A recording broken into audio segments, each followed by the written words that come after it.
Нийслэлийн түргэн тусламжийн төв буюу 103-ийн эмч жолооч нарын дунд ур чадварын уралдаан боллоо. Тус уралдааныг өмнө зөвхөн жолооч нарын дунд зохион байгуулдаг байсан бол энэ жил эмч жолооч хамтдаа кейс дээр тулгуурлан уралдаж ур чадвараа сорьсон байна. За тодорхойлбол эмч жолооч нар өвчтөнд анхан шатны тусламж үйлчилгээ үзүүлэхээс эмнэлэгт хүргэх хүртэлх хугацаанд тохиолдож болох саад бэрхшээлийг хэрхэн богино хугацаанд ур чадвар гарган туулж байгаагаараа өрсөлдсөн юм.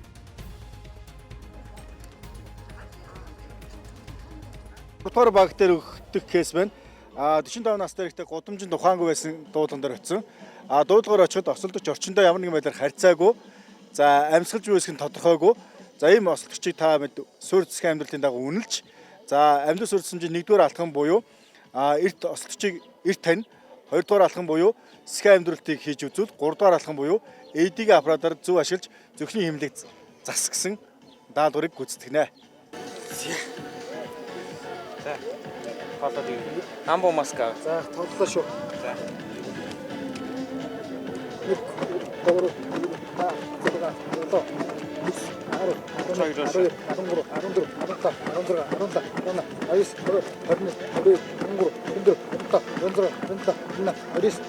Ийм тохиолдолд одоо хэр олон удаа таарж байв энэ 3 жилийн хугацаанд? Ер нь бол нэлээд таарсан. Тэгээд энэ нь болохоор хамгийн ихэнд очиод өөрийн ухаан санааны юмны байдлыг үнэлсэн, дуудсан, хариу байхгүй байсан, ухаангүй байсан, пульс тэмдэгдэхгүй.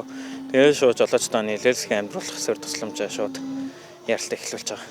Манай сувлагчтай явдаг болохоор яг эмч ганцаараа дайл одоо эмч ингэдэг одоо ийм тийм тэрэг ажил бол энийг гэсэн бүх тэр болгоныг бид нар мэдсэн байх хэвээр тэрэг болгоныг ажилуулдаг чаддаг байх үүрэгтэй. Уралдааны үеэр түргэн тусламжийн машины жолооч эхлээд жолооны дүрмийн шалгалт өгсөн. Үүний дараа өвчтөнд эмчтэйгээ хамт эмнэлгийн тусламж үзүүлж тоног төхөөрөмжөө хэрхэн ашиглаж байгаагаа шалгуулсан юм а. Мөн дугуйгаа хэрхэн богино хугацаанд сольж байгаагаараа болон жолоодлогын ур чадвараараа өрсөлдсөн юм.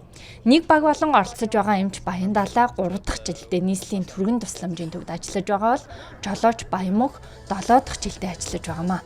За энэ жолооч ур чадварын тэмцээн зохион байгуулсаар хэд хэдэн ач холбогдолтой.